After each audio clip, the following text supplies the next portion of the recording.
The hardware store hummed with the electric thrum of fluorescent lights, a sterile contrast to the earthy scent of lumber. Cole reached for a box of screws, the metal cold against his fingertips. Harper, his 8-year-old daughter, tugged at the sleeve of his worn flannel shirt, her small hand insistent. The familiar weight of single parenthood settled on his shoulders. Then, a voice, clear and impossibly innocent, sliced through the mundane sounds of the aisle. "Hello, sir." Cole froze. The box of screws slipped from his numb fingers, scattering across the concrete floor like fallen hopes. It wasn't just the polite formality of the greeting that startled him. It was what followed. "My mother has a tattoo just like yours." The phoenix emblazoned on his wrist wasn't some impulsive act from a drunken spring break. It was a shared secret, a piece of art sketched on a coffee-stained napkin 10 years ago, with a woman who had then walked out of his life without a trace. The little girl standing before him, no older than Harper, pointed with a certainty that sent a shiver down Cole's spine. And her eyes, those wide, inquisitive eyes, were the exact same shade of emerald green as Harper's. Behind her, the sharp, staccato clicks of expensive heels against the linoleum floor echoed through the store, a rhythm that resurrected long-buried memories. A primal sense of dread coiled in his gut. He knew, with a certainty that bypassed logic, that the carefully constructed life he'd built was about to shatter. Some tattoos, he thought grimly, weren't just ink on skin. They were brands, searing moments into your soul that marked the instant everything you believed turned to ash. This child, with her uncanny resemblance to his daughter and the ghost of a woman he'd tried to forget, was living proof that the past never truly stayed buried. What happens, he wondered, when the truth you've spent a decade running from corners you in a hardware store and calls you sir? Sawdust clung to the knees of Cole's jeans as he knelt beside Harper in the lumber section, the scent of pine sharp in the air. He was measuring a 2x4 for the elaborate treehouse they'd been slowly constructing since spring, a project intended as much to distract him as to entertain her. The afternoon sunlight streamed through the high windows of Patterson Hardware, illuminating motes of dust that danced like the elusive memories he fought to suppress. Harper hummed a tuneless melody, a habit she'd inherited from her mother. A familiar ache settled behind Cole's ribs. 2 years. 2 years since cancer had stolen Rachel, leaving him to navigate the bewildering landscape of being both mother and father. The phoenix tattoo on his wrist caught the light as he marked the wood, its wings spread in eternal flight. He instinctively tugged his sleeve down, concealing it. Some things were too complicated to explain to an 8-year-old. Not yet, at least. The design had been his and Genevieve's secret, a spontaneous creation sketched during a late-night coffee run, fueled by youthful arrogance and the naive belief that love could conquer all obstacles. He'd been 26 then, foolish enough to think a sketch could bind 2 vastly different souls. Then she'd left for New York, lured by promises of art galleries and a world he couldn't offer, her assurances dissolving like sugar in the rain. He'd picked up the pieces, met Rachel, and learned the true meaning of love. A love built on shared burdens, steady hands during hospital vigils, and the sound of a child's laughter filling rooms that had once echoed with his loneliness. Harper tugged at his sleeve again, her voice impatient. "Dad, that girl is staring at us." Cole glanced up. Near the paint samples stood a child, perhaps a year older than Harper. Dark curls escaped from beneath a velvet headband that probably cost more than his weekly grocery budget. She wore a pristine navy dress with a white Peter Pan collar, the kind of outfit that screamed private school and inherited wealth. She was, indeed, staring at them with an intensity that made Cole uneasy. He offered a polite, if strained, smile and turned back to his measurements. But Harper, never one for social awkwardness, was already waving. "Hi, I'm Harper. Do you need help finding something?" The girl took 3 deliberate steps forward, her patent leather shoes silent on the concrete floor. Cole noticed the almost unnatural perfection of her posture, shoulders back, chin lifted, as if she'd been drilled from birth to project an image of effortless grace. "Hello," she said, her voice carrying the precise enunciation of an expensive education. "My name is—" She paused, her eyes darting nervously toward the front of the store. Then, she continued, My name is Iris. There was something rehearsed about it, as if she'd practiced the introduction countless times in front of a mirror. Harper, oblivious to the undercurrents, grabbed Cole's arm and pulled him upright. This is my dad. He's building me a treehouse. Do you have a treehouse? Iris shook her head slowly, and for a fleeting moment, a flicker of something raw and vulnerable crossed her features. The universal look of childhood loneliness that transcended tax brackets and social standing. We have a garden, but no trees strong enough. Mother says they're still too young. Her gaze drifted to Cole's wrist, where his sleeve had inadvertently ridden up during the movement of standing. She froze, her entire body going rigid. The fluorescent lights hummed their monotonous song. Someone dropped a can of paint 3 aisles over, the clatter echoing sharply in the cavernous space of the hardware store. Iris took another hesitant step closer, her eyes fixed on the phoenix. Cole felt time slow to a crawl, that peculiar sensation that always preceded moments of profound and irreversible change. "Hello, sir," she said, her voice barely a whisper now, laced with uncertainty. "My mother has a tattoo just like yours." The remaining screws in the box chose that moment to abandon their container. Ball bearings scattered across the concrete, mirroring the chaos erupting in Cole's thoughts. He registered Harper's surprised gasp, felt the gentle pressure of his daughter's hand on his elbow. But his entire world had narrowed, focusing solely on this child and the impossible words hanging in the air between them. "What did you say?" His voice came out rougher than he intended. Iris pointed at his wrist with one delicate finger. "The bird, the phoenix with the broken wing that learned to fly. Mother has the same one on her shoulder. She never shows anyone, but I saw it once when she was changing. She told me it was from a long time ago. From someone." Footsteps, rapid and sharp, announced an approaching storm. Expensive heels clicked out an urgent rhythm. "Iris? Iris, where did you—" The voice cut off mid-sentence, the unspoken question hanging heavy in the air. Cole already knew. Some sounds burrowed deep into your bones, lying dormant until fate resurrected them. He turned slowly, the world shrinking to a pinpoint of agonizing clarity. And there she was. 10 years had honed her sharp edges, transforming the ratty art student with paint-stained fingers into a polished woman in a charcoal suit that probably cost more than his monthly income. Her dark hair was shorter now, styled in a severe bob that accentuated cheekbones he'd once traced with reverent fingers. But her eyes, those hadn't changed. Still that distinctive shade of gray that always reminded him of October skies before a storm. They were wide now, caught between recognition and a primal terror. Cole. His name left her lips like a confession, a curse, the final word of a prayer she'd been reciting for a decade. Genevieve. He tasted her name after 10 years of silence, and it felt like touching a scar that had never fully healed. Harper pressed closer to his side, her brow furrowed with confusion, sensing the palpable tension that had suddenly thickened the air, making it hard to breathe. Iris looked back and forth between them, her small face creased with the kind of worry that children wore when they sensed adult complications beyond their comprehension. Genevieve recovered first, her features smoothing into a mask of practiced composure. "I apologize, Iris. We need to leave now." But Iris was fixated on the tattoo again, then on her mother, then back to Cole, the dawning wonder of a child piecing together a puzzle that adults thought they'd successfully hidden. "Is he the one from your story? The one about the phoenix who found another phoenix, and they learned to fly together before the storm came?" Genevieve's face drained of all color, and something inside Cole cracked. "What story?" he asked, his voice barely audible above the hum of the fluorescent lights. But Genevieve was already grabbing Iris's hand, turning away. "I'm sorry. We have to go. This was a mistake." She moved toward the exit with the desperate grace of someone fleeing a crime scene, pulling Iris along. But the girl looked back over her shoulder, and Cole saw it clearly then.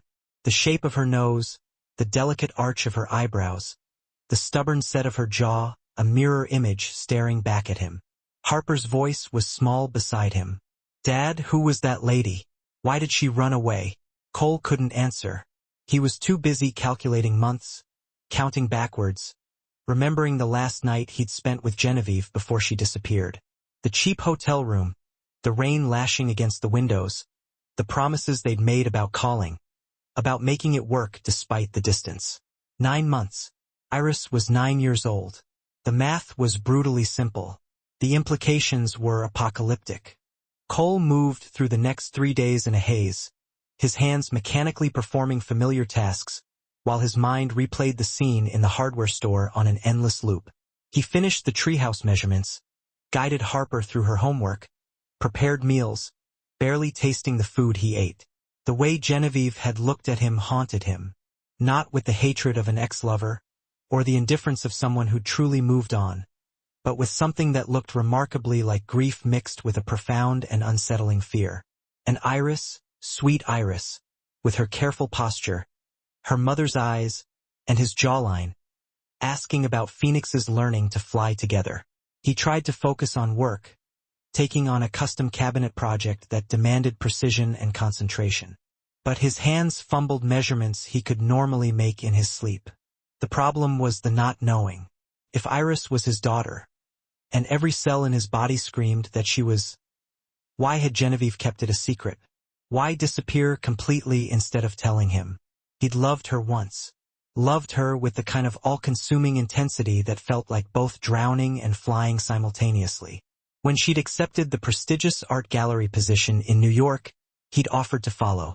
She'd refused, said his life was here, his family business was here. She couldn't ask him to abandon it all. 3 weeks later, she'd stopped answering his calls, blocked his number, vanished so completely. It was as if she'd never existed. So he'd done what people do. He'd grieved. He'd moved on. He'd met Rachel at a woodworking exhibition where she'd admired a rocking chair he'd made. They talked for hours about everything and nothing. Rachel had been a constant anchor where Genevieve was a whirlwind. She'd been present where Genevieve was always half gone. Cole had built a good life with her, a real life. Harper had arrived 2 years into their marriage, all red-faced determination and impossibly perfect fingers. And Cole had finally understood what his father meant about love that grounded you instead of unmooring you. Rachel's cancer diagnosis came when Harper was 4.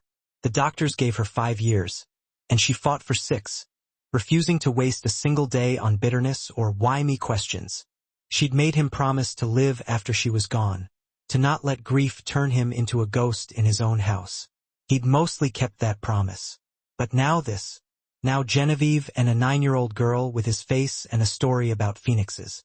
Harper found him in his workshop on the 3rd night, sitting on the floor with an unfinished drawer in his lap. Tears he hadn't even realized he was crying sliding silently down his face. She climbed into his lap without asking, 8 years old and already wise enough to know when silence was the only gift that mattered. They sat like that for a long time, enveloped in the familiar scent of cedar and old varnish, until Harper finally spoke. I liked that girl, Iris. She seemed lonely. Cole's throat was too tight for words, so he simply nodded. Do you think we'll see her again? Harper continued, her voice thoughtful. I hope so. I've always wanted a sister. Her words hit him like a physical blow. He had to close his eyes to fight back the surge of emotion. Harper couldn't possibly know. Nobody knew. But children had an uncanny way of seeing truths that adults tried to hide, and Harper had always been particularly perceptive. Baby, he managed finally, his voice rough with unshed tears. Life doesn't always give us what we want. Harper leaned back to look at him. Her green eyes, Rachel's eyes, serious and knowing. Mommy used to say that sometimes life gives us what we need instead, but we have to be brave enough to see it. The discovery came accidentally on Saturday morning. Cole was at the farmer's market with Harper, buying tomatoes for the sauce Rachel had taught him to make. When he saw her, Genevieve was dressed in jeans and a simple white shirt that probably still cost more than his entire outfit. She was examining heirloom vegetables with the same intense focus she used to apply to her paintings. Iris was nowhere in sight. Cole's feet moved before his brain could catch up. He took Harper's hand and navigated through the stalls overflowing with honey and handmade soap. Harper, go look at those pastries for a second. Okay. Pick one out for later. He pressed a $10 bill into her hand and watched her bounce toward the bakery stall before turning back to where Genevieve stood, frozen by the tomatoes, her eyes closed as if she were praying for a different outcome. "We need to talk," Cole said quietly. Genevieve's eyes snapped open, and he was struck again by the depth of the grief in them, an old grief that had calcified into something permanent. "There's nothing to talk about." Her voice was steady, but her hands trembled as she placed a tomato back into its basket. "Cole, please just let this go. Please." The words came out sharper than she intended, and an elderly woman at the next stall glanced over with undisguised interest. Cole lowered his voice. "Genevieve, she looks exactly like me. Exactly. And you run away the second we meet? You don't think I deserve an explanation?" Genevieve's face was a mask, but he saw the muscles in her jaw working furiously. "What do you want me to say?" Cole wanted to grab her shoulders, shake her, force her to truly see him. Instead, he kept his hands at his sides, fisted so tightly his nails bit into his palms. "I want you to tell me the truth. Is Iris mine?" The question hung between them like a suffocating cloud, and for a moment, Cole thought she might actually answer. Then her expression shuddered completely, and when she spoke, her voice carried the flat, detached tone of someone reciting lines. "No, she's not. And even if she were, what difference would it make? You have your life, Cole. I have mine. We're strangers who happen to shop at the same hardware store. That's all." She moved to walk past him, but Cole stepped into her path, desperation clawing at him. "The tattoo, Genevieve. She knows about the tattoo. She told me you told her a story about phoenixes learning to fly together." Something cracked in Genevieve's carefully constructed facade, just for a fleeting second. A flash of such raw, visceral pain that Cole physically felt it. "I need you to leave us alone," she whispered, her voice breaking, the careful control dissolving. "Please, Cole, I'm begging you. You don't understand what's at stake here." Before he could respond, Harper's voice rang out bright and clear. "Dad, Dad, look who I found." Cole's heart stopped. Harper was walking toward them, hand in hand with Iris. Both girls carried paper bags of pastries and wore matching grins. "Iris, I can't believe you're here. Her nanny brought her to get bread. Can she come play at our house, please?" Iris was looking up at Genevieve with such hopeful eyes that Cole felt his chest constrict. "Mother, can I? Harper says they're building a treehouse, and I could help." Genevieve looked from one girl to the other, and Cole watched 10 years of carefully constructed walls crumble in real time. Her shoulders sagged. Her breath came in short, shallow gasps. When she finally met his eyes, he saw surrender there, mixed with terror and something that might have been relief. "1 hour," she said finally, her voice barely audible. "You can visit for 1 hour, and then Catherine comes to get you." Iris let out a whoop of delight that sounded so much like Harper it was almost painful. As the girls ran ahead toward Cole's truck, chattering about treehouses and whether pink or purple paint was better, Genevieve grabbed his arm. Her fingers were cold, even in the warm morning air. "Cole, She stopped, swallowed hard, and tried again. "There are things you don't know, things I can't explain. But please be careful with her. She's fragile more than she seems." Cole studied her face, seeing the shadows under her eyes, the fine lines that hadn't been there a decade ago, the weight of secrets that had carved themselves into her features. "I need to know the truth, Genevieve. Whatever it is, whatever happened, I need to know." She held his gaze for a long moment, and he saw her warring with herself, saw the precise moment she made a decision. "Come to my house tonight, after the girls are asleep. I'll tell you everything." She pulled out a business card, thick, expensive cardstock that read, "Genevieve Hartley, Curator, Hartley Foundation," and wrote an address on the back. 8 o'clock. Come alone. The hour with the girls was both wonderful and agonizing. Harper and Iris clicked immediately, their laughter filling the backyard as they helped Cole measure lumber for the treehouse platform. Iris had clearly never used a hammer before, but she approached each nail with the serious concentration of someone used to mastering difficult things through sheer determination. She asked careful questions about measurements and weight distribution, her vocabulary far more advanced than Harper's. But when Harper showed her how to draw plans in the dirt with a stick, Iris's face lit up with an unguarded joy that warmed Cole's heart. He watched them together and felt something fundamental shift in his chest. They could have been sisters. They moved the same way, tilted their heads at the same angle when thinking. Harper's coloring came from Rachel, that auburn hair and fair skin, while Iris was darker, like Genevieve. But beneath the surface differences, the underlying architecture was identical: the shape of their hands, the way they both bit their lower lip when concentrating, the stubborn set of their shoulders. When Catherine arrived, a stern-looking woman in her 60s who introduced herself as Iris's nanny, she shot Cole a look that suggested she'd memorized his face for a future police lineup. Iris hugged Harper goodbye with the fierce desperation of someone who'd found water in a desert and was being forced to leave it behind. "Can we do this again?" she asked, looking between Harper and Cole with such raw hope that it hurt. Harper answered before Cole could find his voice. "Yes. Tomorrow we can work on the treehouse every day until it's done." Iris's smile could have lit up cities. The address Genevieve had given him led to a neighborhood Cole had only ever driven through on his way to somewhere else. The kind of place where houses hid behind stone walls and ancient trees, where wealth wasn't flaunted because it didn't need to be. The gate opened at his approach, clearly expecting him, and Cole followed a winding drive to a modern masterpiece of glass and steel that probably graced the pages of architecture magazines. This wasn't art gallery curator money. This was something else entirely. Genevieve answered the door herself, barefoot in jeans and an oversized sweater, her hair loose around her shoulders in a way that made Cole's chest ache with the weight of memory. She looked younger like this, closer to the girl he'd known. "Come in," she said quietly, stepping aside to let him enter a foyer that was more art gallery than home.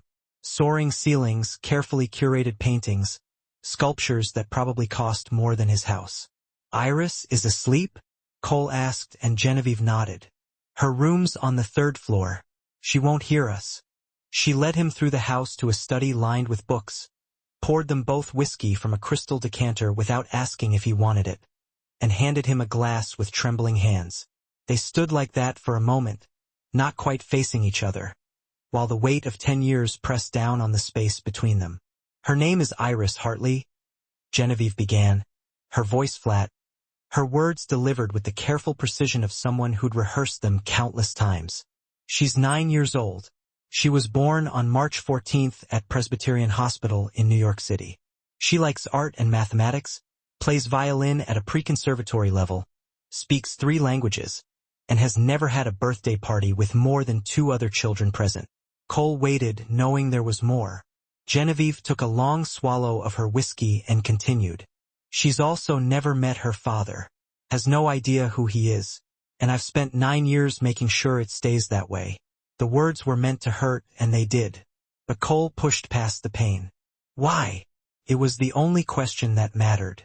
Genevieve finally turned to face him, and the raw anguish in her expression made him take an involuntary step forward. "Because telling you would have destroyed everything you had. Because I left to give you a chance at a real life, not the half-existence I could offer you." She set down her glass and wrapped her arms around herself, suddenly looking very small and vulnerable in the oversized sweater. "I found out I was pregnant 3 weeks after I left. I was in New York starting the gallery job, and I took a test in a convenience store bathroom at 2 o'clock in the morning because I couldn't sleep and I kept throwing up, and I couldn't keep pretending it was stress." Her voice cracked, and she paused to collect herself. "I sat on that dirty floor with the plastic stick in my hand, and I thought about calling you. God, Cole, I thought about it for days. I had my phone out 100 times. But then I did what I always do. I researched. I looked you up online, checked your social media, and that's when I saw it." She met his eyes, and hers were swimming with tears now. "You were engaged to Rachel. You'd posted photos from a dinner where you proposed. You looked so happy, Cole. So fundamentally at peace in a way you never looked with me." Cole felt like the floor had dropped out from under him. "You were pregnant with my child, and you didn't tell me because I'd moved on?" The anger in his voice was sharp, but underneath it was something much more complicated, a deep and aching sense of loss. Genevieve laughed, but it was a bitter, mirthless sound. Not just moved on. You'd found what you needed. Rachel was God. Even in those photos, I could see it. She was steady, present, everything I wasn't. I was chaos, Cole. I was ambition and restlessness. And I would have pulled you away from your family, your business, everything that grounded you. And for what? A relationship that was already falling apart before I left. She pressed the heels of her hands against her eyes, trying to stem the flow of tears. I loved you enough to let you be happy, even if it meant raising our daughter alone. The silence that followed was heavy with all the different futures that had died that day in a New York bathroom. Cole's voice, when he finally found it, was rough. You didn't just decide for yourself, Genevieve. You decided for me, for Iris. You took away my choice. She nodded slowly, her eyes glistening with unshed tears. I know, and I've lived with that guilt every single day. But Cole, you need to understand, I didn't just disappear. I came from money. Old money that my family had been managing for generations. When my father died 6 months after Iris was born, I inherited the Hartley Foundation millions of dollars. Property, investments, all of it tied up in trusts and legal structures that would have made co-parenting a nightmare. She turned to face him fully now, and he saw the profound exhaustion etched into her features. I wasn't just some art student who got lucky with a gallery job. I was a trust fund kid trying to build something on my own before the money swallowed me. And when it did, when I became Iris's only parent and sole heir to everything my family had built, I made a choice. I built walls.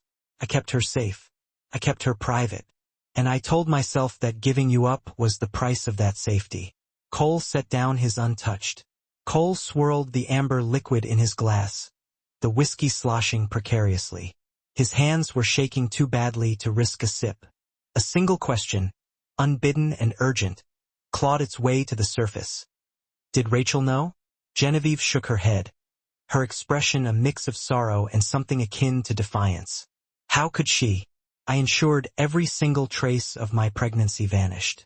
I used my mother's maiden name at the hospital, registered the birth under a completely fabricated surname initially. It wasn't until Iris was 6 months old that I legally changed it. I was meticulous, Cole. Ruthlessly so. She paused, her voice softening. I was so sorry to hear about Rachel. I saw it online. I considered reaching out then. Cole cut her off, the bitterness rising like bile.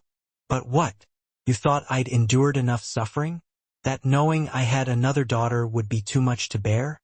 The words emerged with more force than he intended. He saw Genevieve flinch. I believed you deserved to grieve in peace. I truly thought adding this particular truth would only amplify the pain. That wasn't your decision to make, Cole retorted, though the initial surge of anger was already receding, replaced by a far more complex swirl of emotions. Grief for the lost years, the missed milestones, mingled with an unwelcome flicker of understanding. He thought of his life with Rachel, the sense of completion, the unadulterated joy that Harper's arrival had brought. Had Genevieve revealed Iris's existence then, what would he have done? Abandon his pregnant wife? Divided his life, his love, between two families, two homes? The potential scenarios played out in his mind, each ending in a tangled mess of heartbreak and regret. Perhaps Genevieve had been right in her own twisted way. Perhaps her silence had been a strange, misguided act of kindness, allowing him to love Rachel and Harper without the torment of divided loyalties. But now, Rachel was gone, and the long-held secret had surfaced regardless. Cole couldn't decide if this was fate or merely disastrous timing. Why didn't you tell me after Rachel died? He asked, the question raw with hurt. You had 2 years. 2 years where telling me wouldn't have shattered an existing family. Genevieve's face crumpled, her carefully constructed composure finally cracking.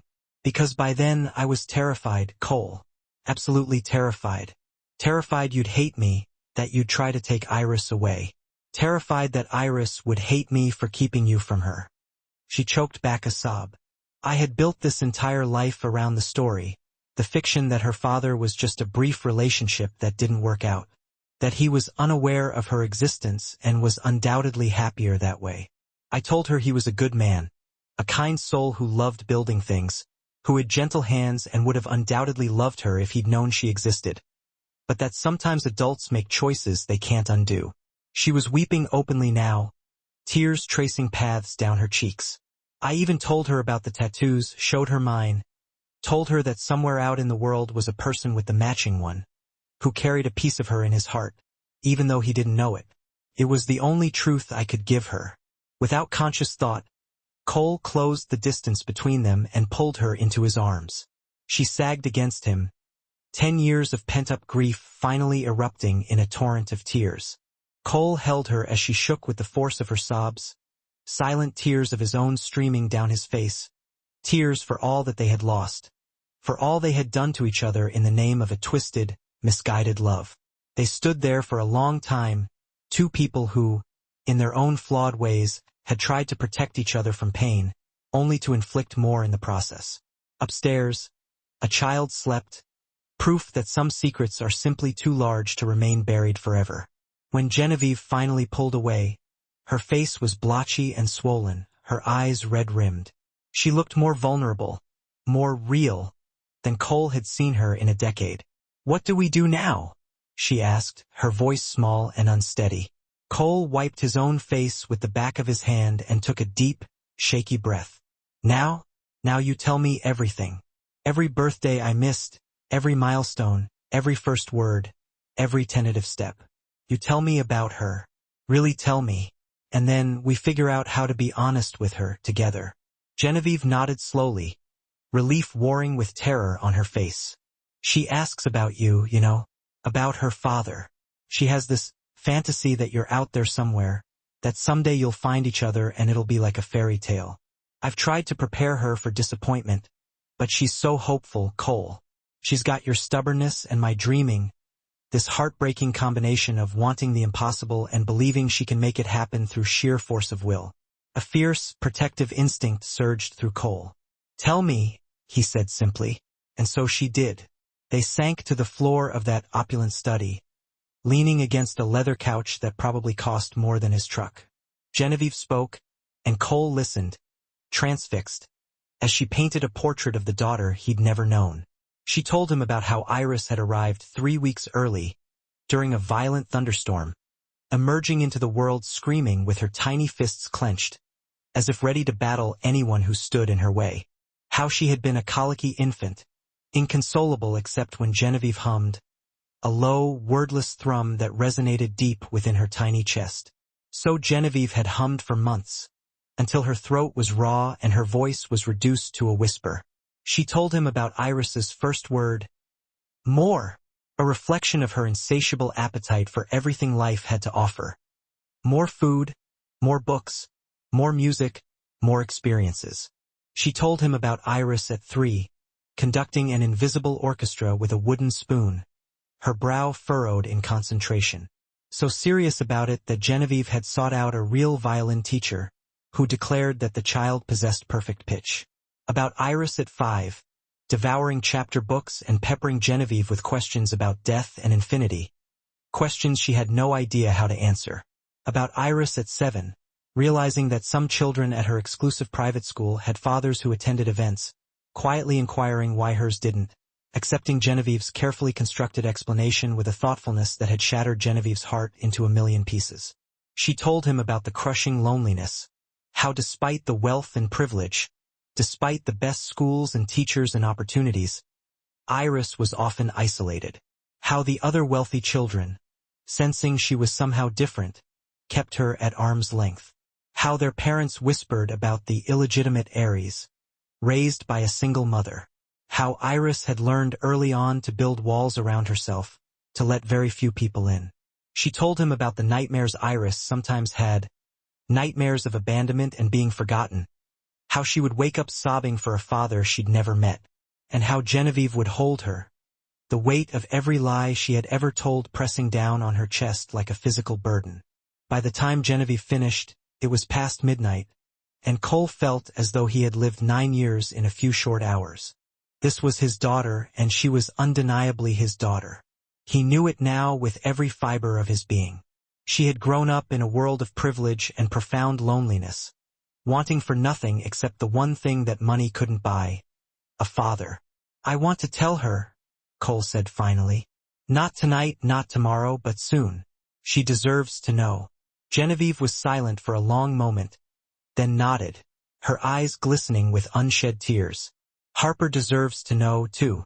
They already love each other. I could see it today in your backyard. Maybe they knew before we did." Cole thought about Harper's casual comment about always wanting a sister, about Iris's desperate hug goodbye, about how right they had looked standing side by side.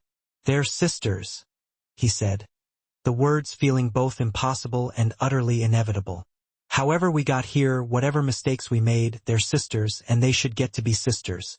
In the days that followed, Cole and Genevieve navigated the impossible situation with the painstaking care of bomb disposal experts defusing a device constructed from their own past mistakes.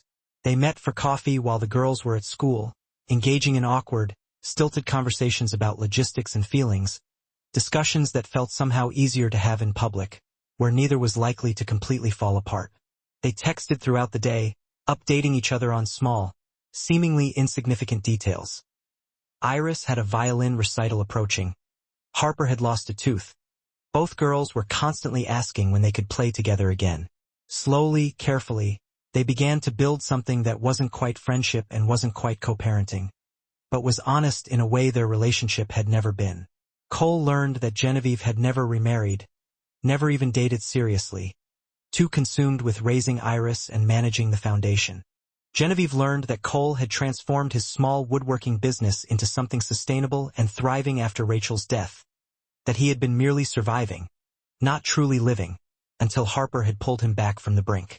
They circled around each other like celestial bodies, finding a new, uneasy orbit, drawn together by the children they had created, but separated by a decade of choices that neither could fully undo. The girls, meanwhile, had decided on their own terms that they were unequivocally best friends. Harper invited Iris to participate in every activity, from the ongoing treehouse construction to trips to the library, the playground, the ice cream shop, the very same places Cole had been taking Harper since she was a toddler. Catherine, the nanny, initially accompanied Iris to everything, maintaining a vigilance that bordered on paranoia. But even she couldn't resist the simple joy of watching Iris finally experience the carefree normalcy of being a kid. Cole watched his daughters together. God, it still felt strange to think that word, daughters, plural, and saw Iris gradually shed the layers of careful polish that had been so meticulously cultivated over the years. She got sawdust in her hair and dirt on her expensive clothes. She shrieked with laughter when Harper pushed her on the swing. She ate popsicles that dripped down her chin and onto her shoes, without immediately dissolving into a panic. She was learning to be a child instead of an heiress, and Cole found himself falling in love with her a little more each day. Harper, for her part, appointed herself Iris's personal guide to normal kid life, approaching the task with the solemn dedication of someone entrusted with a sacred duty. She taught Iris how to climb trees, how to make mud pies, how to draw with sidewalk chalk without worrying about achieving perfection. She shared her markers and her books and her hard-won wisdom about which teachers at school were nice and which assigned too much homework.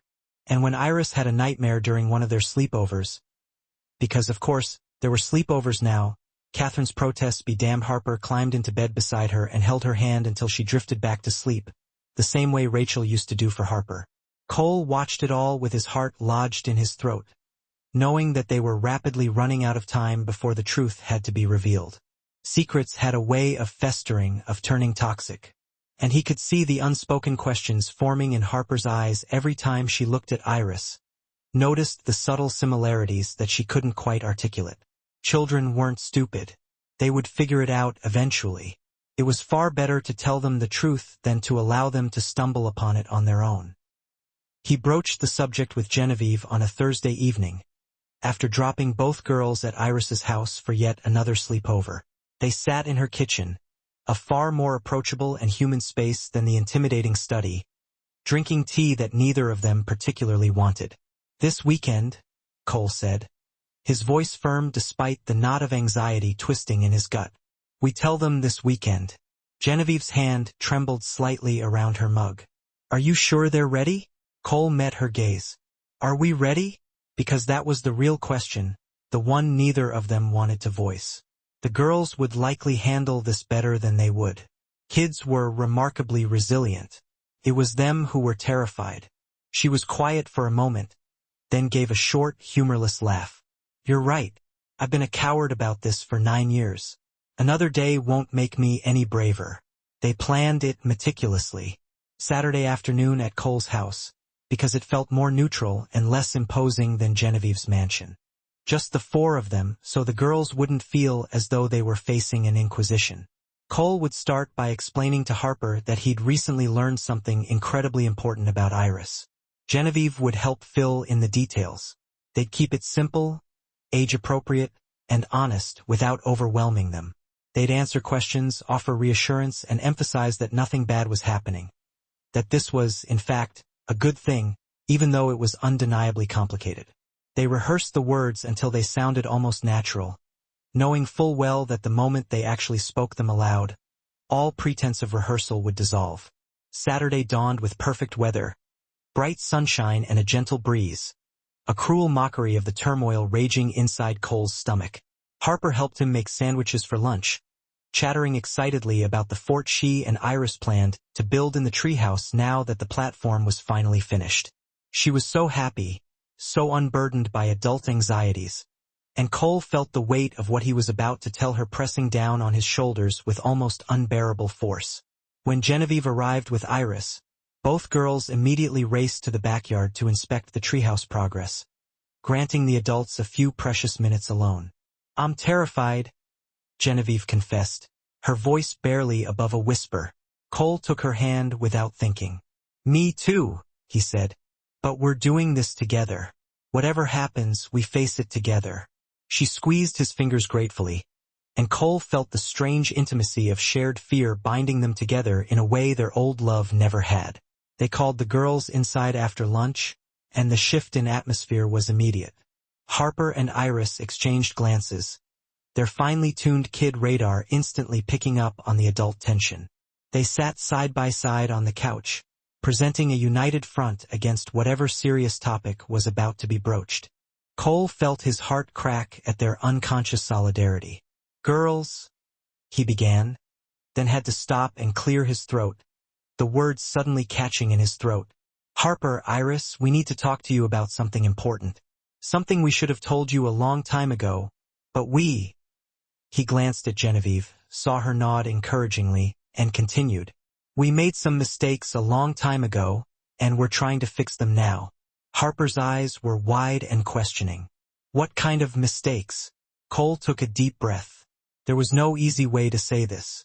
Harper, you know how you've always said you wished you had a sister? His daughter nodded slowly. Well, the thing is, you do. You have a sister. Iris is your sister. The silence that followed was absolute. Harper looked at Iris, then back at Cole, then at Genevieve, her 8-year-old mind grappling with the enormity of the implications. Iris had gone unervingly still, her expression unreadable in a way that reminded Cole all too painfully of Genevieve. I don't understand, Harper said finally, her brow furrowed in confusion. How can Iris be my sister? She has a different mom. This was the hard part. Cole glanced at Genevieve, who nodded and took over. Iris, honey, do you remember the stories I told you about your father? About the kind man who liked building things? Iris nodded slowly, and Cole saw a flicker of hope kindling in her eyes, dangerous and bright. The man I told you about, he's Cole, Harper's dad. He's your father, too. The words hung in the air like smoke, filling the room with their weight. Iris's face went through a rapid series of transformations. Confusion, dawning hope, disbelief, and finally, a desperate, almost frantic joy that made Cole's chest constrict. You're my dad, she whispered, looking at him with such naked longing that it physically hurt. You're the one from the stories? Cole nodded, not trusting himself to speak. With a surge of pent-up emotion, Iris launched herself off the couch and into his arms with the force of 9 years of wanting. Cole caught her, held her tight, feeling her small body shaking with sobs against his chest. I knew it, she gasped between tears. I knew it when I saw the tattoo. I knew you were him, Mother, I knew. Harper was crying too, tears streaming down her face as Genevieve pulled her into a tight embrace, her own mind finally catching up to the staggering revelation. So Iris is my sister? She asked through her sobs. My real sister? Genevieve smiled despite her own tears. Yes, sweetheart. Your real sister. Harper looked at Iris, still clinging to Cole, and a wide, radiant grin broke across her face. I have a sister. I told you I always wanted a sister.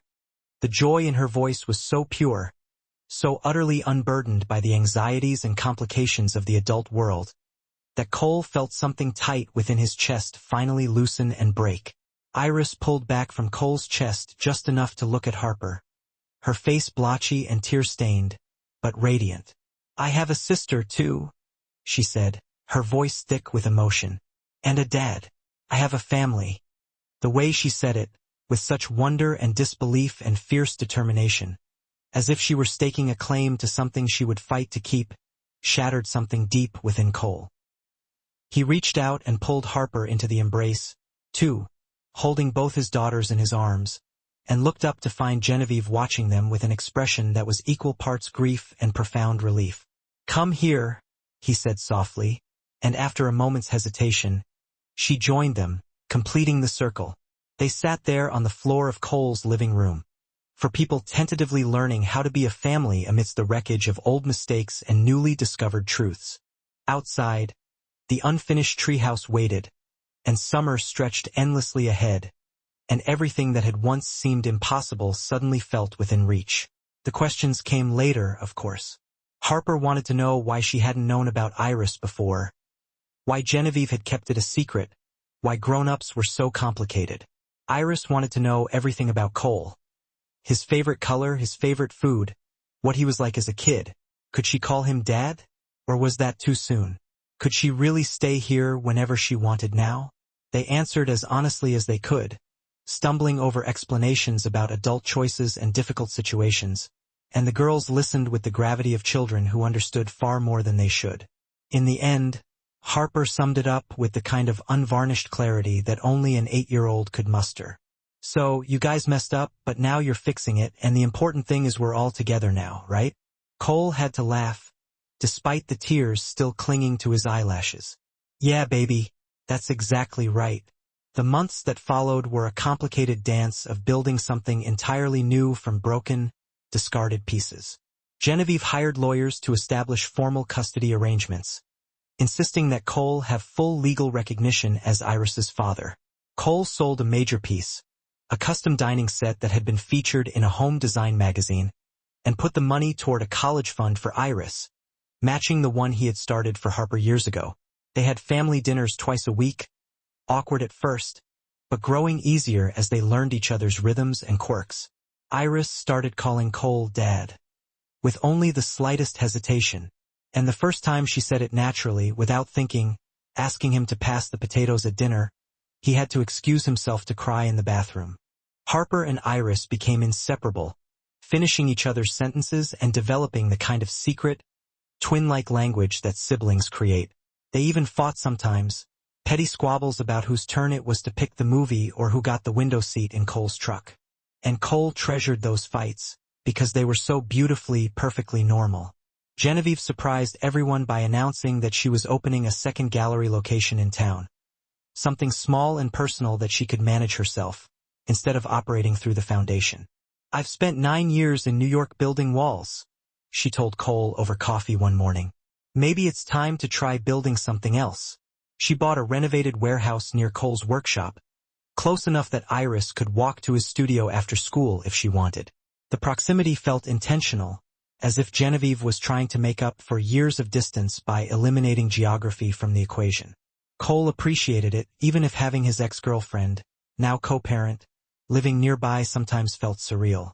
They were finding their way to friendship or something akin to it. A kind of relationship built on shared responsibility and hard-won honesty, rather than the fickle flames of romance. It wasn't what they had been, but it was undeniably real, in a way their old relationship had never quite managed to be. On the first anniversary of the fateful hardware store meeting, Cole finished the treehouse. It had taken longer than planned, but he had kept adding features as he went. A rope ladder for Iris to climb, a pulley system for lifting supplies, carved initials for both girls in the support beams, and a weatherproof box for their treasures. The girls declared it perfect and immediately claimed it as their fortress, hanging a hand-painted sign that read, "Harper and Iris's Castle. No adults allowed, except Dad." That made Cole laugh and ache simultaneously. That evening, after the girls had finally fallen asleep in the treehouse, despite Catherine's continued protests about the lack of proper beds, Cole and Genevieve sat on his back porch, nursing beers and enjoying a comfortable silence. "Thank you," she said finally, her voice soft and earnest, "for not hating me, for giving Iris what I couldn't." Cole considered that for a moment. "You gave her everything that mattered. You kept her safe. You raised an incredible kid. Yeah, I wish you'd told me sooner, but I also understand why you didn't. We were both just trying to protect the people we loved, the best way we knew how." Genevieve was quiet for a moment, then asked the question that had been hanging between them since that first, tumultuous conversation in her study. "Do you ever wonder what would have happened if I'd told you back then?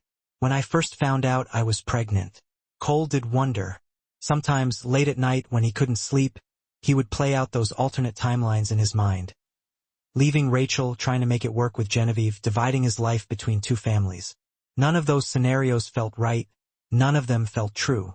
"I think," he said slowly, choosing his words with care, "that we got here the long way around. We made a mess of things, hurt each other and ourselves, and probably traumatized our kids in ways we won't even know about until they're in therapy in their 20s. Genevieve laughed, despite herself. But Cole continued, his voice gentle but firm. "We're here now. Both girls are happy. They have each other. We're figuring it out. Maybe that's enough." Genevieve smiled, a genuine, unguarded expression that he hadn't seen from her since she had walked back into his life. "Maybe it is," she agreed softly. In the treehouse above them, Harper and Iris slept tangled together in sleeping bags, their breathing synchronized, their hands loosely clasped even in sleep. Two girls who had found each other despite every obstacle their parents had placed in their path, who had somehow known, even before anyone told them, that they were meant to be sisters. They had taken the complicated mess of adult mistakes and transformed it into something simple and true. They would wake up at dawn, climb down for pancakes, and spend the day doing exactly what children should be doing.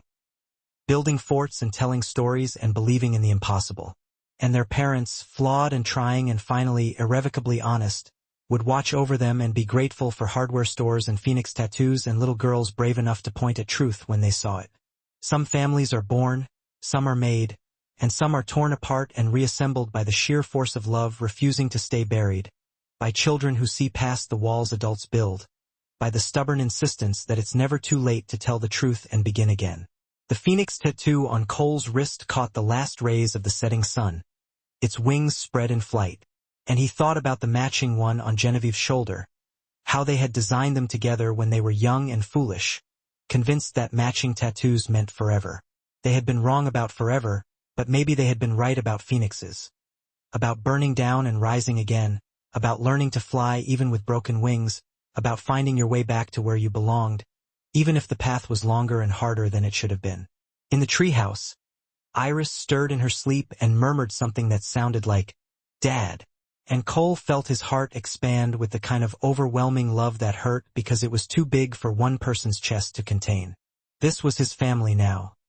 Messy and complicated and not at all what he had planned, but undeniably, beautifully, impossibly real. And that was more than enough.